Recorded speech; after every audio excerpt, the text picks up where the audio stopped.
Hello and welcome to the Kenneth Vercammen Law Office Legal Podcast. This edition, we're looking at something that's relatively new in New Jersey for someone that has firearms and family or police think that they're a threat.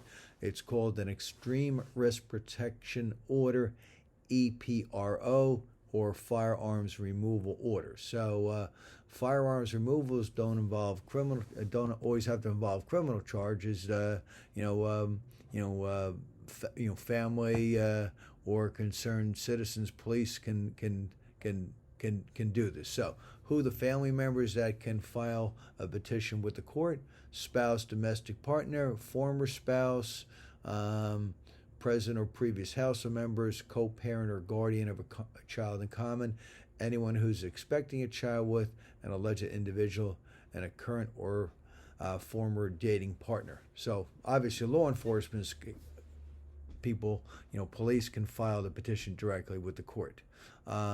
If it's not a person above, then they need to go to the law enforcement agency and ask them to file a petition. So a neighbor can't just go to the court and say, I want my other neighbor's weapons taken. So once it's filed, if it's filed by a civilian, not police, they're interviewed by the court staff. The information is filed in a confidential system.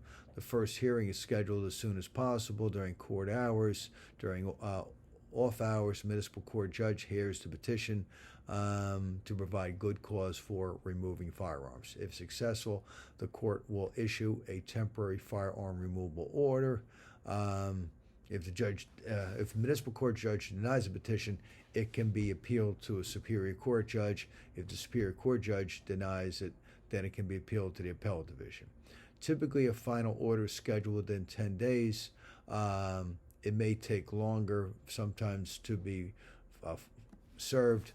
Both parties have a right to representation by an attorney.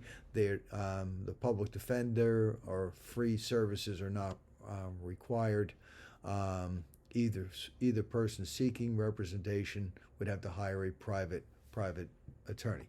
Some people want to oppose, having their guns taken away.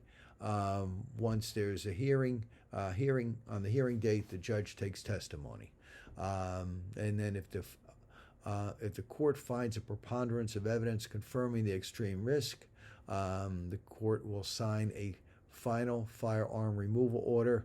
The respondent must, number one, surrender all firearms and ammunition to law enforcement. Two, surrender any license to purchase, own, or carry firearms. After the final order, the person can never again receive, purchase, or use firearms unless that order is reversed. The court can also issue a search warrant if there's probable cause that the respondent still possesses firearms, but it can only be issued for property listed in petition. So they can't search a house and look for drugs or other things. So if someone's facing, at least in our practice, many times we don't think it's a good idea for some of the senior citizens to have firearms. The family or the police file it. Sometimes it's a good idea not to have firearms, because when people have firearms in their house, sometimes those firearms get stolen. For more information on these firearm removal orders, visit website njlaws.com or website benotguilty.com. And for representation, contact Kenneth Vercammen's office in Edison, 732-572-0500. Thank you.